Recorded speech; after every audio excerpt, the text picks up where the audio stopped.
បងប្អូនអរគ្នាបើយើងងាកមកមើលឆ្នាំមីនៅក្នុងខែមិថុនានេះវិញបាទក៏ជាឱកាសមួយដែលឆ្នាំមីអាចនឹងទទួលបានលុយកាក់បេះប្រាក់សំណាងអីផ្សេងផងដែរទី1តកតងជាមួយនឹងរឿងការទាក់ទាញចំណាប់អារម្មណ៍បាទឆ្នាំមីនៅក្នុងខែ6នេះ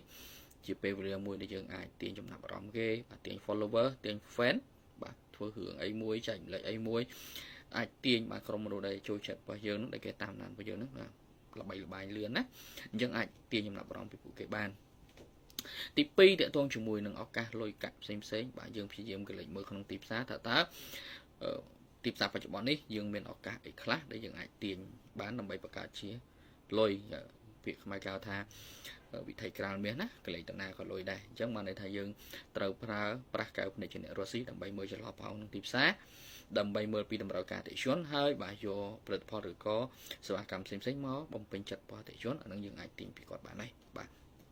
ទី3តកតងជាមួយនឹងគេហៅថា self punishment មកមីណាមកមីអីដែលត្រូវយកចិត្តទុកដាក់គឺកុំព្យាយាមធ្វើរឿងអីដែលនាំទុកខ្លួនឯងនៅពេលក្រោយឧទាហរណ៍ថារឿងហ្នឹងខ្លួនយើងចូលចិត្តឧទាហរណ៍យើងចូលចិត្តញ៉ាំខ្លាញ់ប៉ុន្តែពេលក្រោយវាអាចនឹងបណ្ដាលឲ្យធាត់បណ្ដាលឲ្យលើសឈាមបណ្ដាលឲ្យស្ទះសាយឈាមឬក៏អីអញ្ចឹងលើសគីឡូឬក៏អីអញ្ចឹងណាអញ្ចឹងបាទការ self punishment ព្យាយាមកាត់បន្ថយឬក៏ហៅថាគ្រប់គ្រងខ្លួនឯងបាទកុំឲ្យភាពសប្បាយមួយពេល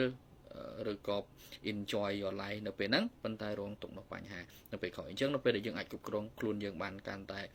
ល្អប្រសើរអញ្ចឹងវានឹងញ៉ាំងឲ្យជីវិតយើងកាន់តែប្រសើរដែរបាទអញ្ចឹងកុំភ្លេច follow like វីដេអូនេះបាទ subscribe ឬក៏ like ឬក៏ follow ទៅលើ page Better Life for Metaphysics ក៏ដូចជា account TikTok របស់ Better Life for Metaphysics ដើម្បីទទួលបានវីដេអូទាក់ទងជាមួយនឹងឆ្នាំបន្តទៀតបាទសូមអរគុណ